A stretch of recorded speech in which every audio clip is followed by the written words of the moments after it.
illustrator I follow on Instagram. He's so amazing. But this was exactly my route. Around and around. I must have spent an hour extra this morning trying to get where I needed to go. So welcome to my morning and welcome to the session. My name is Lisa. I am what I call a connection strategy coach. Essentially, that means I'm an event coach. So I have, for 17 years, I've been supporting people that have been planning and promoting their own events.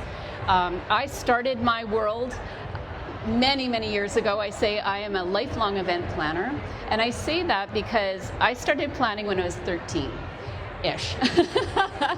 And you gotta love like the mullet here at 13. It was, I was rocking it out. But my family had moved from Saskatoon to Winnipeg, and we were diving straight into a lot of community work. My dad was a pastor and my mom was a counselor, and we as a family were the events committee.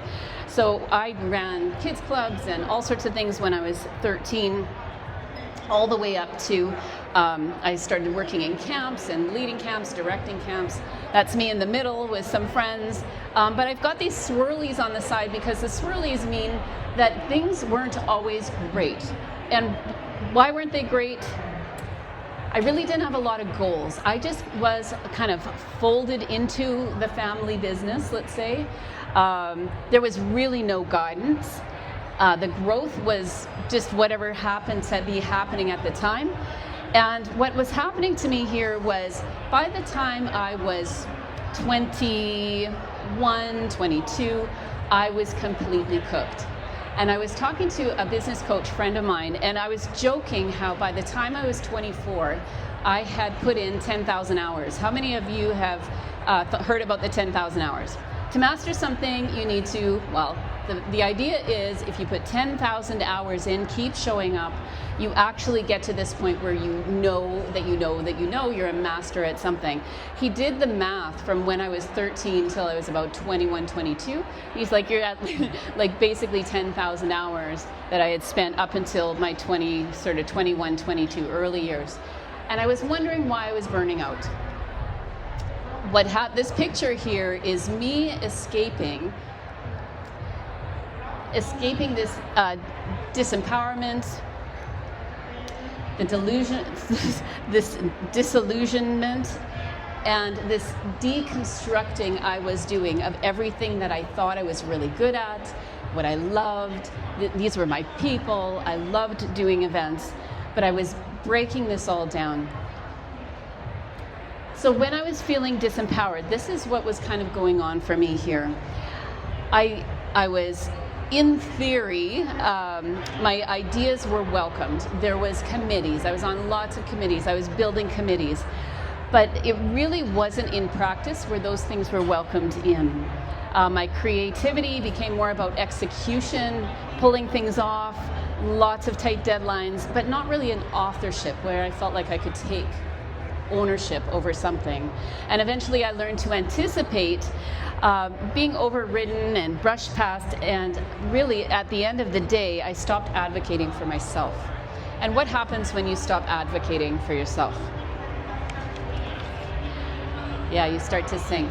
And you sink not just in your work, but emotionally too. We start ruminating, we start wondering what is going on in my world that I used to be so passionate about.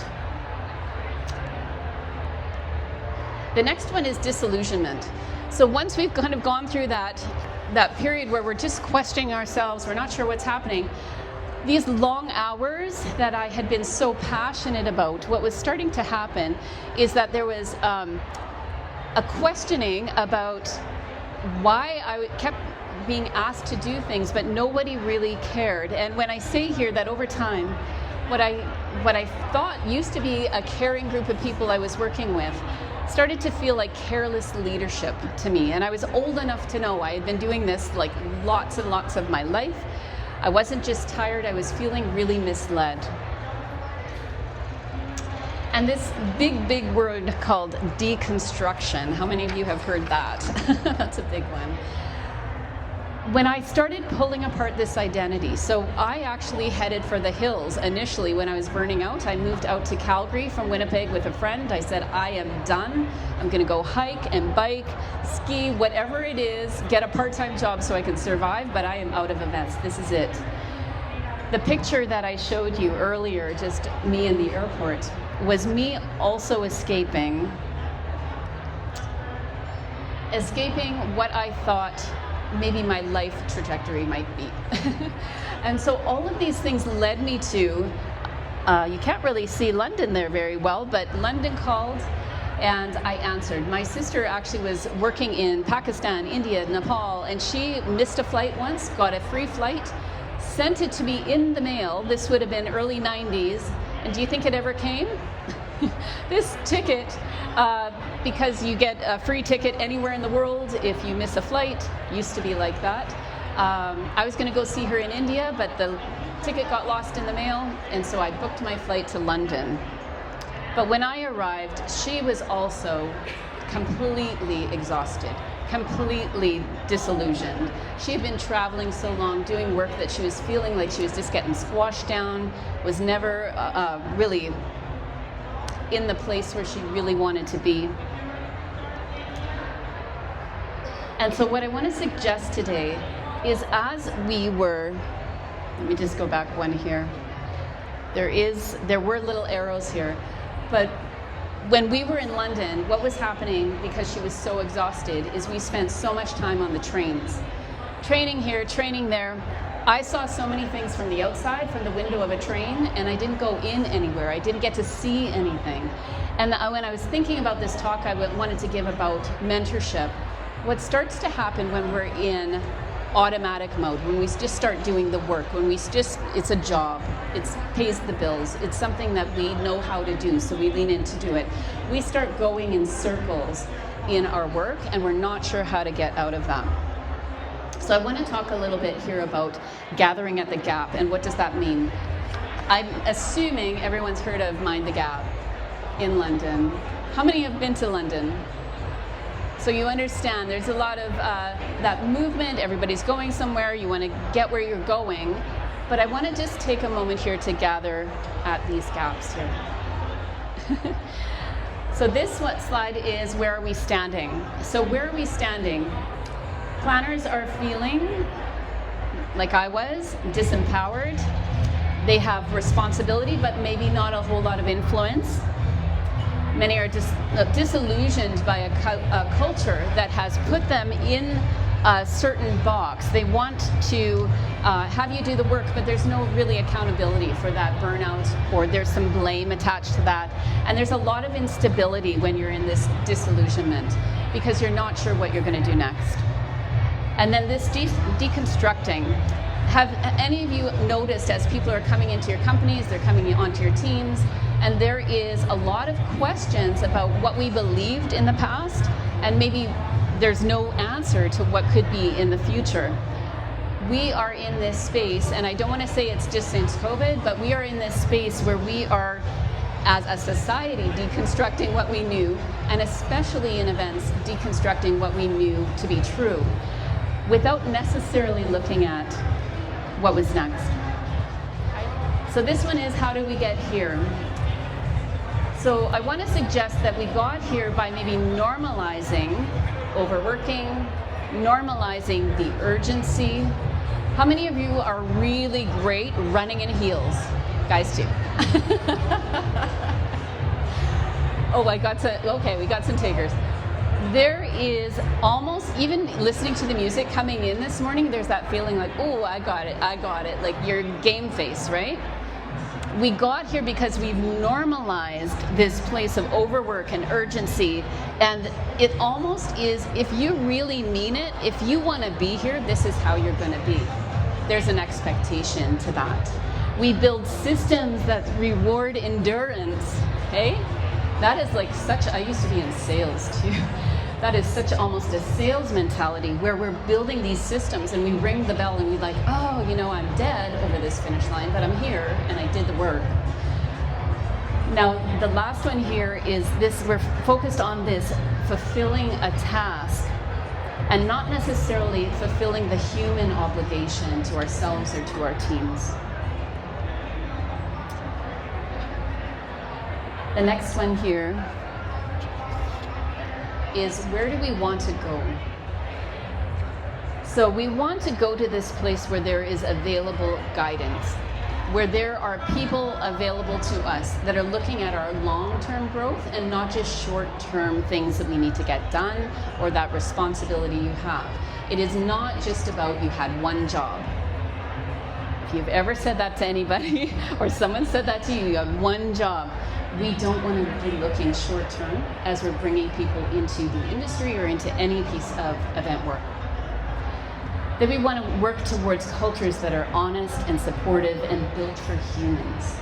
I do have a table just outside here with some cards, but one real joy I had over the last 2 years was building out 5 micro-credentials for the Alberta University of the Arts. And so one of them, I talk about not just your ROI, your return on investment, but your HROI, your human return on investment. Because we want to be investing in the people, we want honest and supportive human workplaces for people to be saying yes to. And then at the bottom here, just a clearly defined future. How many of you feel like we're still a bit scrambly in events? Yeah. We don't really know, we'll never really know everything about where we're going, but there is a way that we can start mapping out the events of the future and how we're calling people into this passion that we have, and I think for many, many people, for the passion they have to run amazing gatherings, events, and meetings.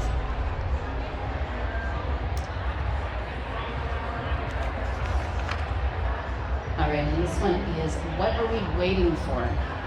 And I hesitated a little bit on this because we're doers, right? We're out there doing all sorts of things. We have all sorts of things in the mix. But what are we really waiting for? If we were to take that moment, take a breath, I would suggest that we're waiting for maybe more information. We're waiting for an understanding of where the disconnect is. I've had many conversations with my colleagues all over the world, and one of the things people say is, oh, I'm really curious about that. I wonder where we're going to go. And I'm thinking, let's build something. Let's build something that is going to be significant, that people want to be participating in. The second one here is intentional mentorship. So that's why you're all here today. But I believe that mentorship doesn't just happen. When you say yes to a job, when you hire somebody on your team, my work as an event coach, I love what I get to do when I get to work with anyone planning or promoting their own events. It really allows me to get behind the scenes and take a look at where is the training, the mentorship, that opportunity for learning happening. When I was leading one of the niche groups last year here at Go West, we were having a little bit of a battle of the generations. And one gal, she was I think 23, and she said, I've taken this job, but I'm scared shitless that I am going to make a mistake.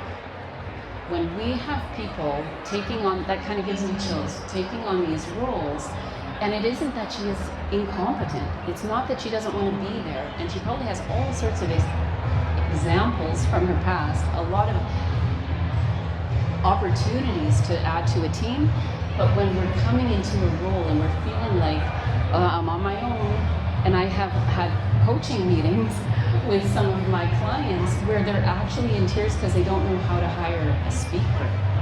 She's like, I can't screw this up. This is really important. There's a lot of anxiety. There's a need for us to step up. So what are we waiting for? We're also waiting for the discovery of practical ways to foster confidence, collaboration, and a curiosity that drives this thriving, purpose-focused, purpose-driven event community. That's when it gets really exciting, because then we can say this is a safe place on all sorts of levels. This is not just safe physically, but psychologically. We are here for you. We're ready to invest in your future. And I see a couple of veterans like myself in the crowd here, and I know that there is that feeling like, I keep saying to people, I'm not going to be around forever. As much as I absolutely love my work, but I'm so passionate to see that the ground, that we're actually preparing the ground for new growth. We're preparing the ground for something new, but we have to stop waiting. How many of you have had a hobby where you're just literally at the gap and you haven't jumped yet? Oh, I'll always play the guitar. I always wanted to play the guitar. Or I'm going to take that weekend away. Or I'm going to learn how to ski. Yeah. When we stick at the gap, when we're stuck there is no way we can gain momentum, because it gets in our head, and in many ways we're like, I think that's not something that I would ever be part of. Mindful can be for any opportunity that we have in our lives. If we're not making a conscious decision, wouldn't you love to have a team that is saying yes to you mindfully? They're showing up, they've done their homework, they're ready to go, they want to go with you wherever you're going. But we have to also be mindful as leaders in how we're bringing these opportunities forward. And the idea of mindful mentorship, I just want to dive into that a little bit. So mindful mentorship is a two-way street. This is not just about where we are somehow bringing people in and we're giving them all our knowledge, and I've been around forever, and I've stopped saying how long I've been planning events because it's kind of ridiculous by now. It's like over 40 whatever years. But I am not the only person, and we have a lot of information about what's going on with technology, what's going on with our global world right now in politics. But we have a whole another generation that are coming up, all generations that have this ability to feed in. It is a two-way street. And meaningful connection and real change can only happen when we move from independent actors to interdependent activators.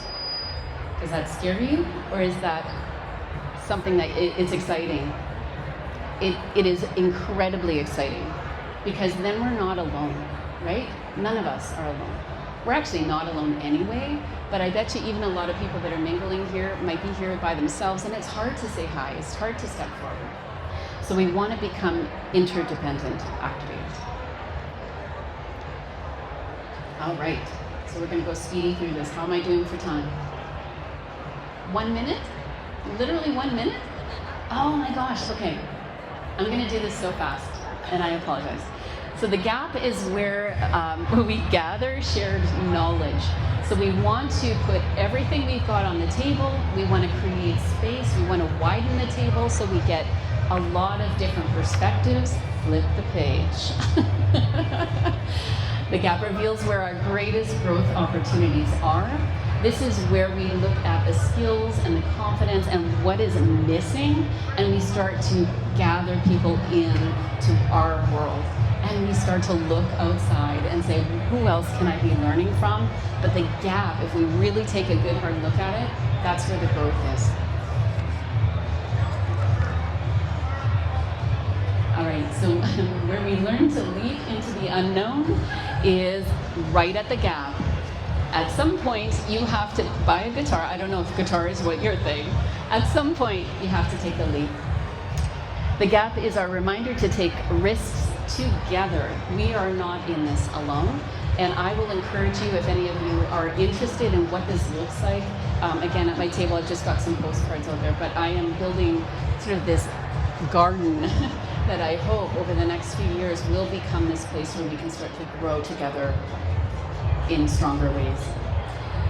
So leaving London, what happened here was I actually, at the end of our depressing week together, I booked us 2 tickets to Mallorca, and I'm missing some photos here, and I'm like, we are just going to do something incredibly different. And the gap was that reminder to take risks. So maybe the train, okay, 272 stations in London with the train. That's a lot of stops.